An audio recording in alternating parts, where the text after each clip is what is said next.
Good evening to all of you. Well, fashion. Fashion is a very popular topic, and whenever we talk about fashion, we talk about stylish designer dresses and accessories. But do you know the fashion industry is the world's second largest contributor to pollution? The topic of sustainability itself, confuses me because the fashion, by definition, is ever changing. Thank you so much, Shruti, for this introduction, and welcome again to all to this panel discussion on sustainable fashion. Like Shruti mentioned, yes, there's a lot that needs to be done. Sustainable fashion, though, I've grown to become a booming industry around the world. It has a lot of promises because there are definitely changes and shift in how people wants to dress, and also how the consumer now is addressing the change by maybe choosing more organic product, also taking a great look at how they eat, what kind of chemical they put in the body. They're also shifting their purchases to cleaner environment through the clothing that they wear. From use of natural fabric, dye, to fair pay to their worker, implementation of sustainable design strategy and appropriate resource management to the textile supply, and the development that we have been seeing of engaging consumer. These are the promises that sustainable fashion is bringing. To continue on the subject and to discuss furthermore on sustainable fashion, I would like to invite Shishir to discuss a little more about what is sustainable fashion. And please, Shishir, please introduce a little about your company and what you do. Thank you so much. Hi everybody. I've started Fusion Clothing. We export sustainable garments around the world. And I'd like to show a small presentation which can explain the business better and also the concept of sustainable clothing. So I'll just share this presentation.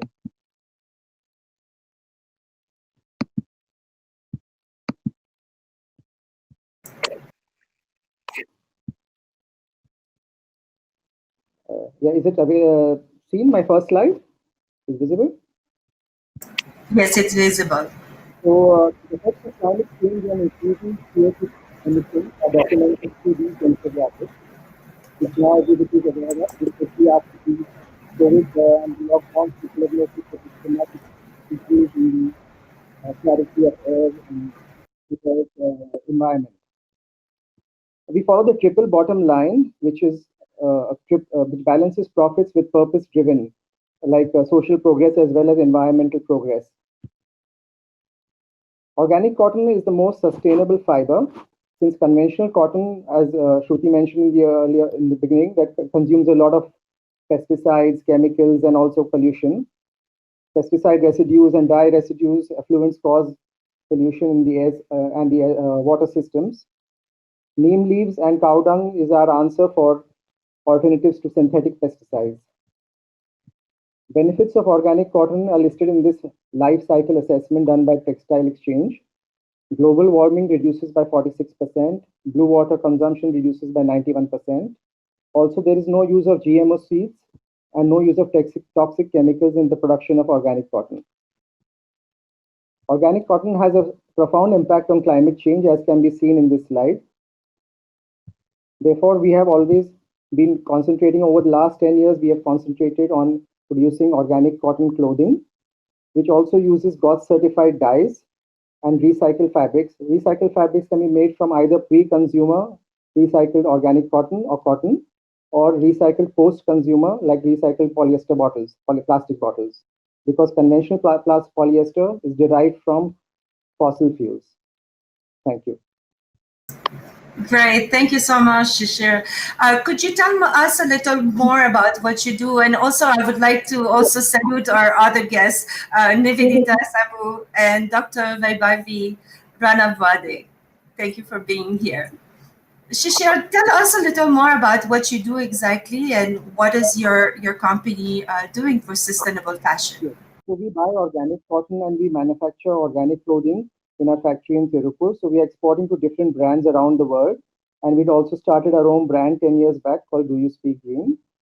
So basically, we are producing with all sustainable measures. The main thing is that you have to be certified as per global organic textile standard for organic cotton and also against the global recycle standard for recycled fabrics.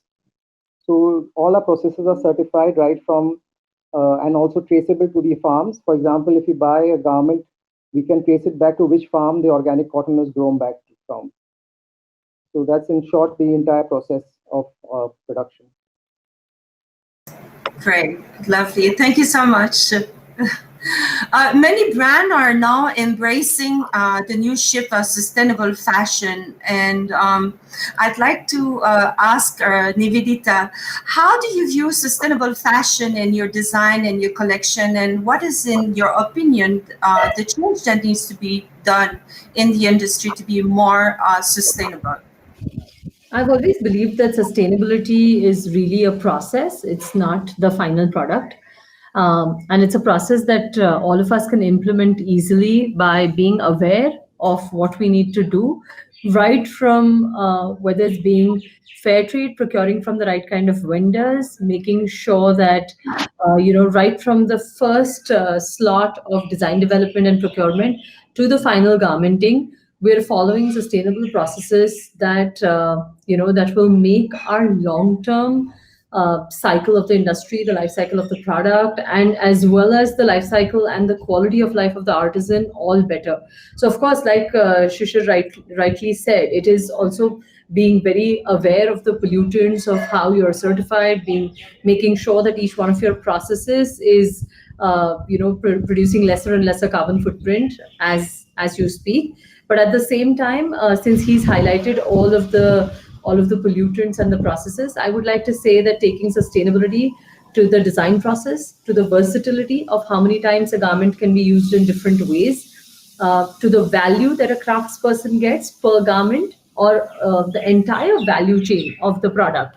So to make sure that a consumer is also educated in the sense that they can pay 20 to 30% more for a particular garment, but make sure that they have an emotional connect with the garment and they value the craftsmanship and therefore use the garment more. Therefore, leading to a more slow fashion, more appreciated fashion thought process rather than a fast fashion thought process, which we were running towards, which is use a garment once or twice and then throw it away. We're never going to use it again, and therefore buy a cheaper product. I think the shift has to be in the thought process, and that is where I think whether it's designers, design houses, or brands should take their own thought process as well as the consumer's thought process. Lovely. Thank you so much, Nivedita, for sharing. Dr. Vaibbhavi, can we have you with us? What is your take on this? How do you see sustainability in your design and your processes? Do you agree with Nivedita and Shishir? Sure. So taking the thread of conversation I had from Mr. Shishir and Nivedita, so there are three major concepts, aspects to sustainability. One is the eco sustainability. The other is economic sustainability, and the third is cultural sustainability. And the craft sustainability is a huge heritage that we all inherit as Indians, and that comprises the cultural heritage and cultural sustainability. So as a label, we are a slow fashion label, and for those of y'all in the audience who are not aware of what is slow fashion, is that you've all heard of fast fashion, right? So quite an opposite to that is that you inculcate a process transparency and make sure that at every stage there is a mindfulness that has been practiced. And when you say fashion, it is not just the product, reiterating the fact where we say fashion, it is beyond the product or the service. It is about the people, the maker and the wearer, and together we work towards bringing this concept to reality. So only one stakeholder working towards it will not work. So yeah. Yes, thank you so much. And since I have you, I want to ask you, as an educator and a part of the many hat that you're wearing, do you think that we need to change, add, modify the way we teach fashion also, and the narrative that promotes sustainable fashion? See, what I would say is that as an educator, you bring in empathy with the learners towards the sustainable practices and give them an opportunity to understand. Like how Shruti introduced that it is the biggest pollutant, and you can no longer run away from that fact.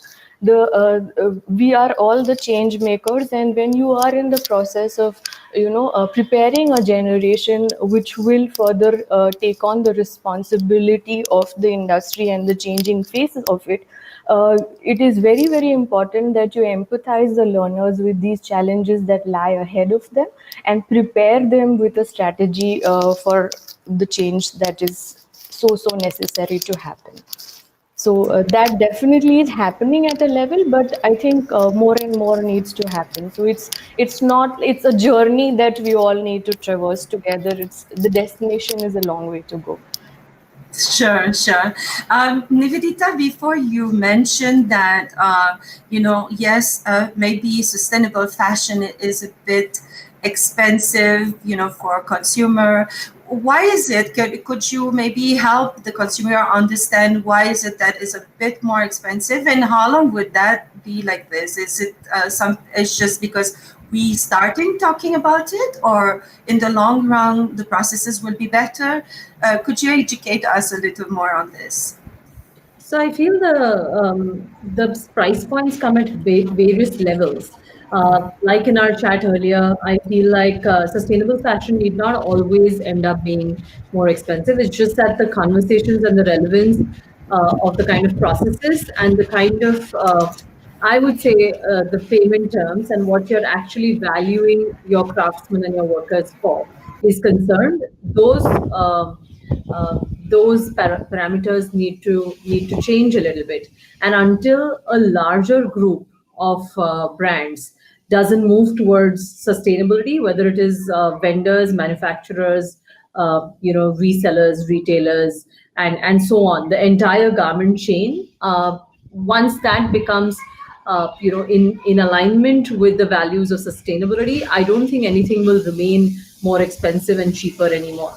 It's either because you're not paying a craftsman his dues today, or you're not implementing a certain process the way it's supposed to be, and you're finding a loophole and skipping a process, or you're going towards producing a garment, quicker, but it's obviously producing more carbon footprint. It's obviously polluting Mother Earth more. So there are systems that are being skipped currently for to make a product cheaper. And I think in that skipping is where I don't think sustainability is expensive. I think we're going to loopholes to go into a price war and make other things cheaper. So definitely, as more and more people, more and more garmenters, and the industry starts believing in sustainability, I feel that this will become the standard norm, that every human life that is involved in this process is valued. So there, yeah, I don't think that this will last in the long run. Great, great. Thank you so Uh, much.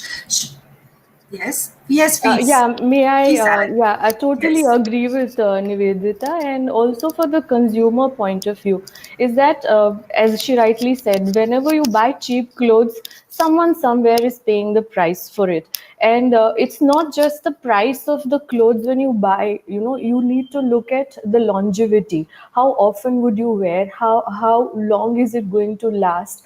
And what is the value that is inherent in it, whether the people have been treated well. And if there is a longevity, you look at that aspect as well. Also the care that is required for those clothes, how easy is it to maintain? Do I have to dry clean? And dry cleaning, by the way, is not a very sustainable practice. So whether you can home wash it, can you indulge in organic laundry practices? All of these are costs that you incur towards maintaining that garment. And definitely a well-loved garment is going to be uh, be with you for a longer time and will not go to the landfill. Even if it's biodegradable, the more we use that garment, it is more sustainable. Great, thank you so much. Shishir, could you also come ahead and talk to us about the same topic and your point of view as a manufacturer? Yes. So actually, like Nivedita mentioned, the material costs are not substantially higher. It's more a question of mindset of the consumers. That can only change when brands portray organic clothing or sustainable clothing in a better way, or communicate that through their advertisements or communication on the social media. Compliance costs are there in supply chains as well as for traceability, which increase the cost in production. But however, once you reach a certain scale of production, then it's not really a matter of cost. It's more of a matter of perception and mindset amongst the people.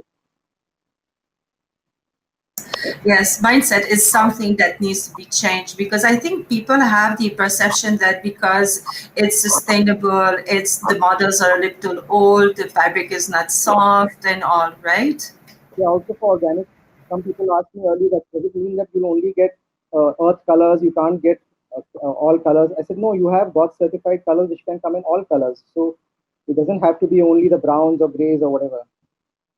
Exactly, and I think more and more as a manufacturer also, what have you seen as a trend over the years? Because I believe that it's many years that you are in this industry. Could you tell us a bit about that? A lot of brands are switching from conventional cotton to organic cotton, and it's pushed by their own conscience as well as the customer demands for organic clothing and fair trade. So we are also doing fair trade, so in which they ensure consumers want the farmers and the workers to be paid well. There are companies who have come forward during this COVID crisis and offered an extra amount to be paid to workers on the factory.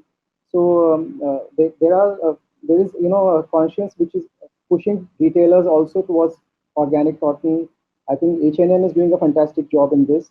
They have promoted organic cotton right from the beginning, and there are also other retailers who have joined them, but they've not really launched a public campaign to make it aware to everybody. It means not everybody is aware about organic cotton clothing as well as in comparison to organic food, for example. Yes, and this is another thought that I have. Yes, somebody would like to add. So sorry, I think there was some echo going on. I think going ahead, we saw that COVID has hit the industry and quite hardly around the world. I'd like to understand also what has happened here in India and how the value chain has been affected, and why is now sustainable fashion is more relevant at this moment. Could you talk about it, Shishir? Yes. So the value chain, like during the lockdown, all the units were closed. So even the production parts, like dyeing units, etc., were closed, and many of the labor are migrant labor, so they have gone back to the villages. So restarting that took some time. Now, however, the production units have restarted, and all the production is back to the same pre-COVID levels, and the impact is not so bad as we thought originally it would be actually.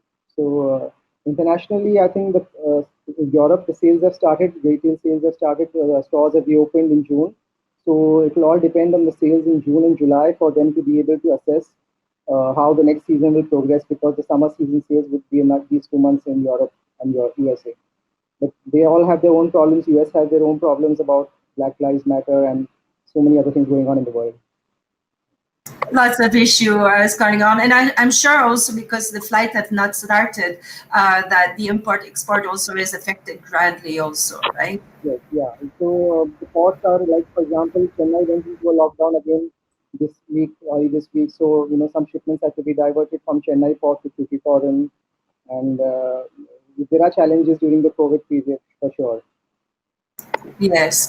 What about you, Nivedita? How did COVID has affected your production, your distribution, your artisan? How this whole thing has been affected for you? Can you drive us through this? Yes, of course. So, of course, due to the lockdown, our stores and facilities, the stores, in fact, are still closed. We've only started opening the Pune store 3 days a week, which is alternate days. The Mumbai store is still closed due to the situation in Mumbai. And what we did for the factories was we were shut, of course, for the first week and a half to 2 weeks. But I actually used this time because I saw a lot of, I actually noticed a lot of designers making masks out of their leftover fabrics and trying to do what they can about flattening the curve of the pandemic. As a brand, we've always believed in bringing together art, science, and fashion to create solutions to better human lives. And that's what we've done throughout, like whether it's making clothes for Parkinson's patients and reducing their dressing time from a tiring 45 minutes, bring it down to 9 minutes, whether the quality of life that they live today is enhanced, or whether it's working with the blind school, or whether it's dressing up acid attack victims and telling them what fabrics and what cuts will help them and their skin to breathe better. So we've done a lot of work in these kind of solutions where science and art comes together. And I had a similar thought process about the pandemic, and therefore we created these extremely ergonomical, sustainable, environmentally friendly, reusable, washable masks, which had a 4-layer filtration system. So we actually didn't make masks, of course, out of what we had at the factory, but we found the softest fabric that could cover the face. We saw a lot of people complaining of surgical masks, disposable masks, giving them rashes, sort of cutting into skin. Also, disposable masks are still a huge contaminating factor, right? You're throwing away a disposable mask, and that's completely contaminating and spreading the virus further. It's not biodegradable. It's also polluting the environment. So it didn't come across as a sustainable solution at all. So we created these really beautiful masks. And my 2 months of the lockdown went into training my pattern masters and my artisans. First of all, telling them that of course we would take care of them and they should stay back and not return to their to their hometowns, and also creating a workforce which was then adapted and retrained to creating these masks, which were then going out, which was sold to clients but donated to the people who needed them. So we sort of, we did a whole new product development, which I think worked out really, really well for us. We made sure that, in fact, through the design, we made sure that the mask covers the maximum area of the face, that you're really audible after you use a mask. I could show you a sample later, but you could hear me as clearly as this when you're speaking through the mask, and the oxygen carrying capacity in the mask is extremely high. So you're able to breathe and wear the mask for over 10 to 15 hours in the day. And then we also created an e-commerce site, a website. So it was a huge learning of going from a completely brick and mortar model to being adaptable, being able to reinvent ourselves as a brand, and then to be able to create a product that would not only take care of our artisans and their requirements, but also help to flatten the curve. I think that's where we've been, and we've also realized the importance of online. Like, I think as a design house as well now, we're going to start focusing on home shopping, on how to cater to clients without having them come to the store, to make sure that our outreach it has an emotional connect with the client, like the product has an emotional connect with the client, and to make sure that we're also doing more casual clothing. We're also, alongside being a menswear bespoke brand, we're also a wedding couture brand. And of course, with weddings being completely downscaled or cancelled, we're going to have to adapt a lot in creating a new product line that actually suits the marketplace right now. So it's been a lot of reinvention, a lot of thought process, and a lot of work. So our lockdown's probably been one of the busiest times of the years for us. Yes, I think all industry, whether it's a social entrepreneur or whether it's an NGO, whether it's a business, everyone has to kind of rethink and relook at their budget, their strategy, how they're going to go ahead, how to blend technology and continue their work in a way. What about you, Dr. Vaibbhavi? Could you tell us a bit more about what has changed for you and how the COVID has affected your work and Sure. what you do? Yes. So, as you know, like I wear multiple hats. So, as an educator, I think the biggest shift has been that all instruction is happening online through a whole lot of technology. That means in training a lot of colleagues towards online learning. And design, as you know, is a lot of touch and feel and do. So coming up with because there is no other way post lockdown, only you can get back to the institute and work in the labs and all. But so far, whatever you can do online and engage with the learners and the academia was one thing. And as far as the label is concerned, as you know, that we work with artisans who were like, the whole idea of starting the slow fashion label was to help provide sustainable livelihoods to people without displacing them from the villages, making sure that the artisanal skill is sustained while they are working in the village. So this is even post a pre-COVID scenario. That's how we were working. So we had to just make sure that they have enough supplies to keep working safely at home, and they have the necessary cash flow to keep working safely, and their medical expenses or any safety requirement that was needed, and the raw material is supplied to them. The workshop, of course, was closed, and it still is still taking time to get that open. But make sure that all our people are taken care of.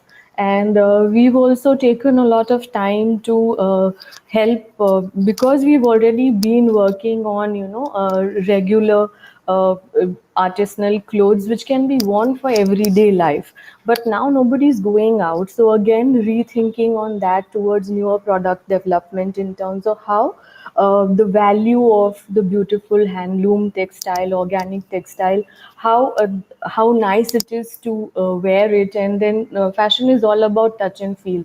But now we are again getting into the online realm. So even we developed our e-commerce website, and trying to engage and spread the mindful stories for people to understand that yes, you've loved our textiles earlier on, and you continue doing that, and we follow all the safety protocol before we ship out products to you. So that is one thing. And we've also developed masks from our post-production remnants. We are a zero waste company. So we use all our post-production remnants and make accessories and garments from that. So we've made masks. They're reusable, washable. They're made from organic fabric, natural dyed. So it's all very skin friendly, and I think people are warming up to that idea as well, that rather than going for disposable masks and spreading that awareness. Initially, when the production of masks was difficult, we did a lot of social media engagement by doing DIY videos, and helping them understand that this is what you need to do and spread the idea with the community. Great. Thank you so much for sharing with us. Shishir, I wanted to ask you, I'm sure the entire industry now is going to follow stringent safety norms because of COVID, and so what is the new way of working and the extra precaution that you will have now to take care of? Yes, in the factory, the layout had to be changed slightly to be able to, adhere to the social distancing norms. Also, sanitization, temperature checks in entry and exit, and the usual precautions to be taken. Also, with movement of goods, packages. So it just takes a little bit longer, a little bit of cost increase on that, but it's, part of the thing which we have to do, I guess, in the current situation. Great. Thank you so much. Yes, I guess there's a lot to think about, social distancing, about, the mask. Well, you're all providing beautiful masks, but, the hygiene, the disinfecting the space also on a regular basis. I think that's going to be part now of the new normal also. Nivedita, I have a question. Sorry, Nivedita, I have a burning question for you. What will happen with the Fashion Week? I think what in fact we started working on this for about 3 weeks ago, and since I feel like virtual fashion shows are a process in which every consumer can have a first row seat and a great view, but at the same time I strongly feel that there is a huge industry that works for a fashion week right now. Right from your lightmen to your music directors, to your choreographers, to models, to production designers, to sets, to everything, right? Like there's so much. There's a whole industry that works on a fashion show. So to make sure that all of them are again taken care of and do not run out of work, but the expense of the infrastructural expense, and of course the fact that so many people together can't be sitting, how we've sat at fashion weeks. It's literally with bums and arms, and you're breathing into each other's faces because of the crowd, and everybody has to squeeze into the same space. And I don't think that is possible anymore. But what the model that we were working on was that the models are called at separate slots to a single space with a chroma background. You have a lighting designer who's done the lighting. You have a makeup person who's doing the makeup. You have a music director who's doing the music. You have a stylist who's doing the stylist. But every person is shot separately, and then you can actually, of course, and you have a designer who's presenting their collection. But once the garments are shot on each model, you virtually create a fashion show on the backdrop of your choice. So I think that kind of makes sure that the expense, first of all, like the carbon footprint and the expense of the entire production of a fashion show is cut down. But at the same time, at least 80% of the industry that is involved in the fashion show still retains its jobs. So I felt like that was a good solution to get through to people, and also have a lot of people be able to view these shows on a platform, getting the best seats and without having to sort of cram and pop up their heads over each other. So that I thought was a great solution to present shows and to present concepts and designs. And online presentations, connecting with consumers virtually is going to become more and more prevalent. Exactly. I think technology will now take a new form, right? I think over the year we saw that there was a consistent growth and a consistent boom in online shopping with so many now users using the internet. What do you think will happen post COVID? What would be the trend now? Do people will still go to the shop, or they would rather maybe go online, see your product, and then maybe just connect with you directly and have a more intimate kind of relationship? Do you think this also is something that can happen? Can I ask Dr. Vaibbhavi? Yeah, I think this whole idea of online has already been warming up, but over a period like due to this pandemic, I think we are all like into it now, and everyone's gearing towards it. Yet, I wouldn't say that people will still not want to go to brick and mortar. I think we need to slowly build that confidence, taking all the process of sanitization, following the norm of social distancing, and how maybe people can come to the store with appointments. But yes, online will definitely be there, and slowly people will start walking into the stores. That definitely will happen. So it's going to be a hybrid kind of a situation. It's not going to be only virtual. It can't be. Great, great. What about you, Nivedita? Would you like to add upon this? So I do feel like coming to a store has definitely become far more cumbersome. Like, with the sanitization of garments, with people walking into the store, a lot of ready-to-wear brands are not even allowing people. They've closed down changing rooms. They're not even allowing people to, to use their changing rooms, right? So sending people garments home is one option. There are different segments of this industry. There is the bespoke segment where you're essentially trying on your own garments, where you can actually go to a store because the garments are made for you. There is another segment where you want to go and try out a lot of ready-to-wear garments, in which case sanitization processes will have to be reinvented, because garments sanitized time and again will lose their sheen and will also start looking more and more used. It's almost like you're putting a garment through a cleansing process every time somebody tries it on. So we will need to come up with better solutions for that. And thirdly, if stores control the incoming clients to thorough checks, to being more one-on-one, or larger stores can have a certain number of clients in the store at a time in the beginning.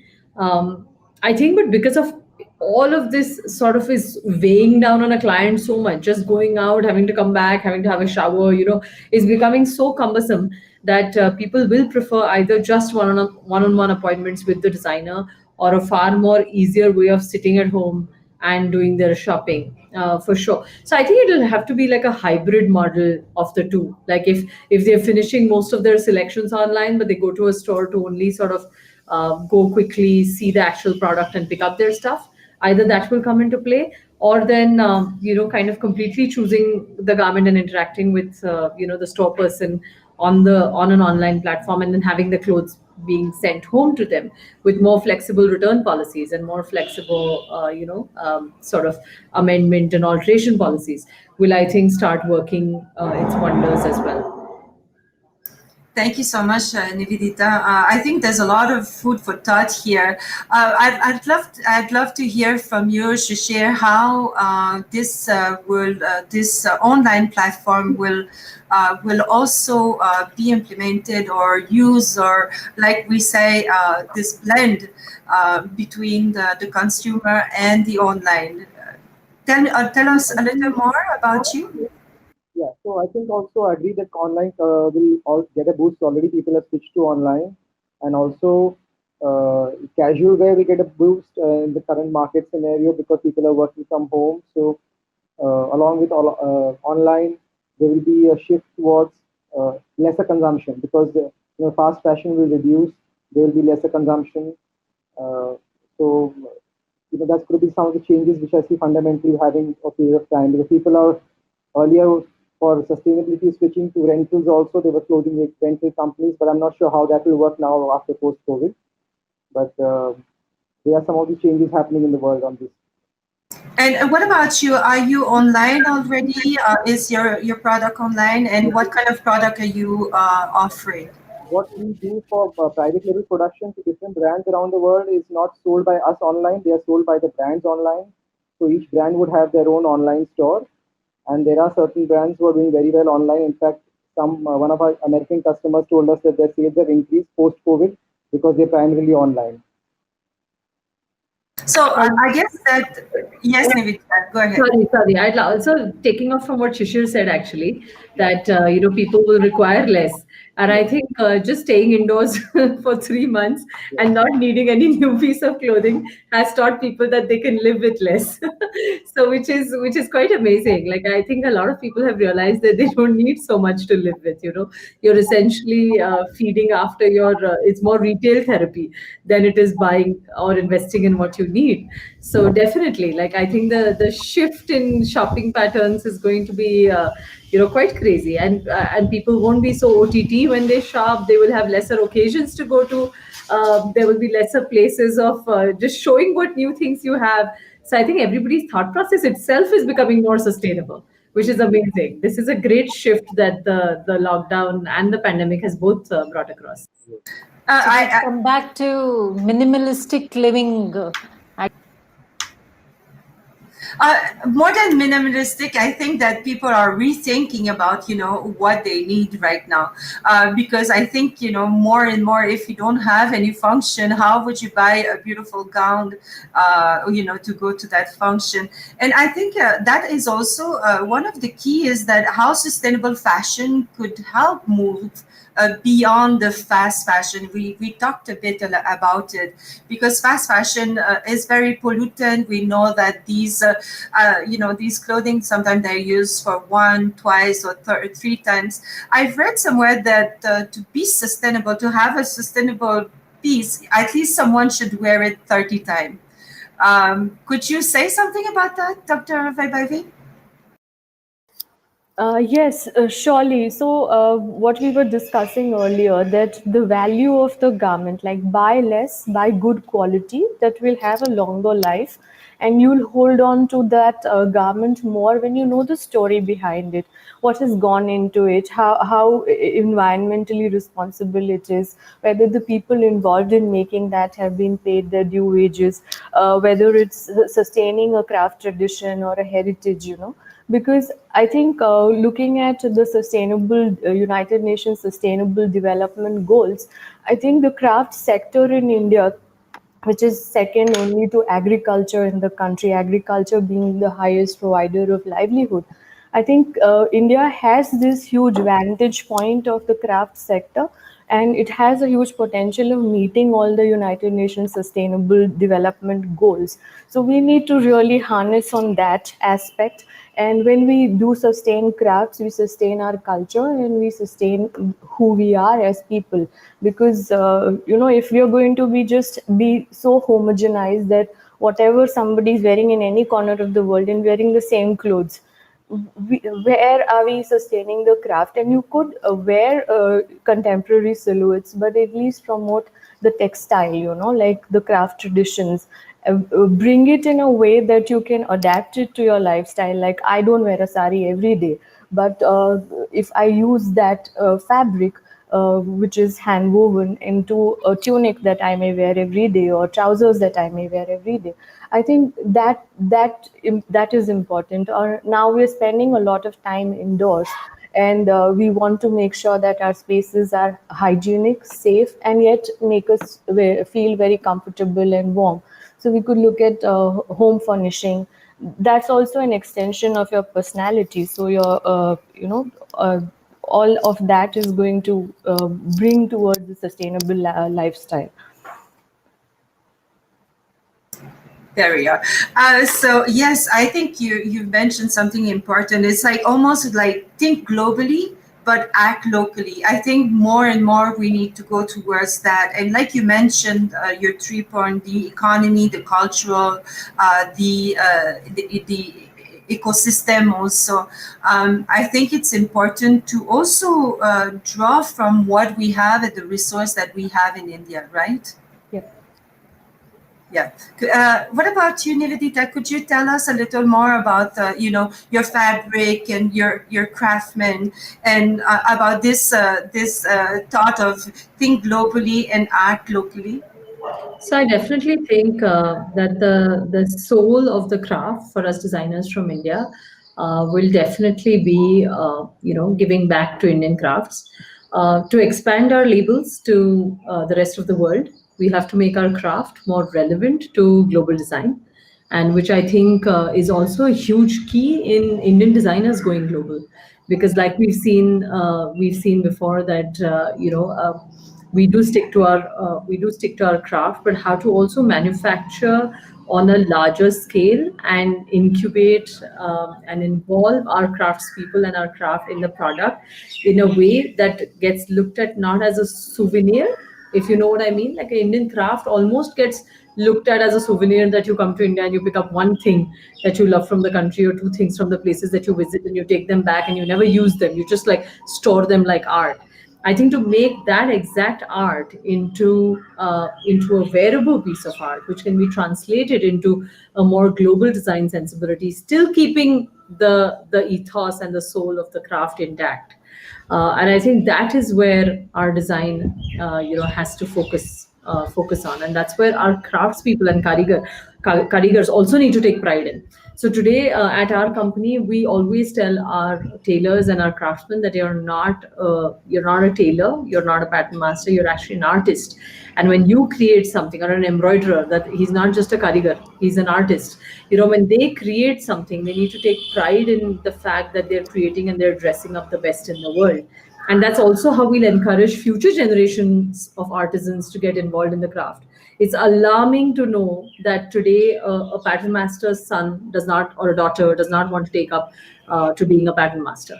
A tailor's son or daughter does not want to become a tailor. The next generations are going into different professions because they feel like this profession is not sustainable, or it doesn't give them enough pride in work. And I think that is extremely dangerous. So the moment Indian craft, rightly as Vaibbhavi said, starts getting recognized globally, and they have enough economical sustenance from this, like if they're financially abundant from this craft, is when other people, even through for example, an ITI or a design school, can actually start training craftsmen, with master craftsmen at the helm of teaching the other craftsmen. Today, every second student wants to become a designer. Who's going to work for all these designers?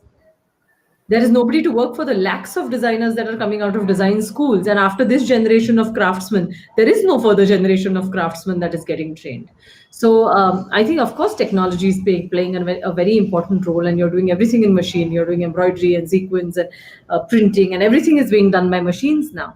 But the essence of hand craftsmanship will stay only if they are valued. And when we said that consumers should have an emotional connection with the product, and should be willing to pay more, knowing that they're paying more not for the profitability of the brand, but they're paying more because this brand is slavery free. This brand does not employ child labor. This brand has amazing working conditions for their people. This brand pays their artisans really well and encourages fabulous living conditions for them to work in.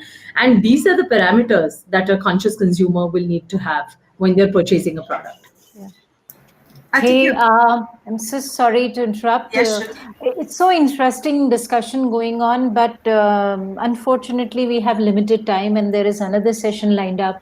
So I think if we can just wrap it up within 5 minutes. I think we can take some question. Yeah, that's great. Yeah, there is a question here. I have spent 42 years in the garment field and 30 knits in Chirupur. Yeah, making organic and sustainable clothing is not easy. How do you manage the costing, and how do you get large quantity of raw material? Anyone would like to answer this? Nivedita? Shishir? Shishir can take it first, and then Sure. Shishir, please. I really don't think there should be a problem in sourcing the raw materials now, because India is the largest producer of organic cotton in the world, and there's enough mills to supply the yarn. So I can connect with him separately and guide him if required. It should not be a problem in production. Okay, sure.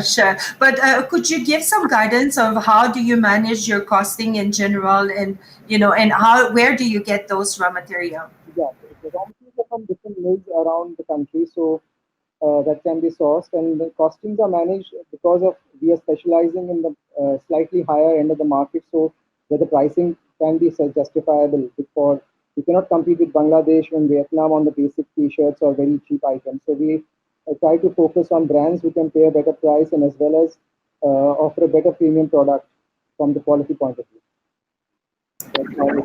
Great. Dr. Vaibbhavi, would you like to add a little on this? How do you manage the costing and the large quantity of raw material?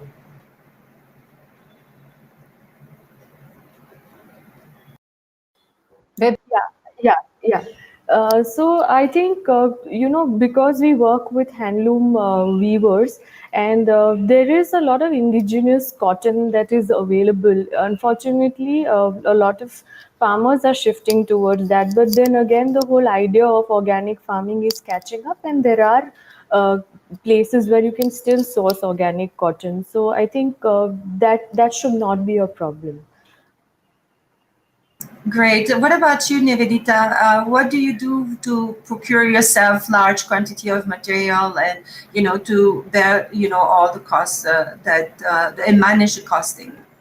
So I completely agree with Rashpal that it's not extremely easy, and today the bigger players are able to do it for themselves, and that's also because they have over the past.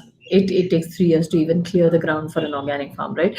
So when they've worked on their resources over a number of years, then again, this is not the case of fast fashion, right? But if you know that you're a company which believes in sustainable clothing and will be needing resources like this for a longer period of time, you can actually develop your own sources, like ask your existing sources to sort of turn organic, or encourage farmers, or go and visit catchment areas where yarn, or contact industries which are manufacturing yarn and say that this is going to be my requirement, and will you be open to manufacturing these kind of quantities? So it has to be like a complete backward integration as well, which I'm sure with his 42 years of experience in the garment industry, Mr. Rashpal is very aware of. But yes, like I said, the larger the industry gets that supports sustainable fashion, automatically the demand will sort of ensure that the supply is in the right quantities. Great, lovely. Shruti, do you have a question for our panels? I do have many questions, but the time is actually stopping me to do that. Okay. But yes, offline, anybody who wants to ask questions, I think we'll take those questions up. And I'm sure Nivedita is also hurrying up. She has to catch a flight. Yes. But thank you very much, all of you, to take out time and join us for this really brainstorming session. Fashion, everybody talks, but nobody talks what is behind it. So this is very interesting, and thank you very much. Thank you. Thank you so much for having And us. all the best Thank you. in your We own hope areas. things brighten up soon and lives and livelihoods are sustained, and wishing all And the then best. and then we see you all in a kind of nice fashion week, and we could attend that and see your work. Thank you very much. Thank you. Thank you. And Thank you. see you